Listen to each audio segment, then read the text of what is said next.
নিজ দেশে ওষুধ উৎপাদন বাড়ানোর পাশাপাশি আমদানি নির্ভরতা কমাতে 100% পর্যন্ত শুল্ক বাড়ানোর হুঁশিয়ারি দিয়ে আসছেন মার্কিন প্রেসিডেন্ট ডোনাল্ড ট্রাম্প।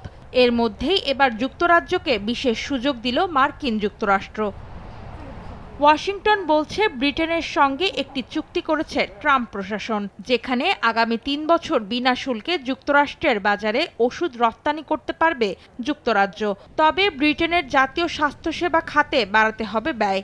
গেল সোমবার এমন চুক্তি হয়েছে বলে জানিয়েছেন হোয়াইট হাউসের মুখপাত্র কুশ দেশাই।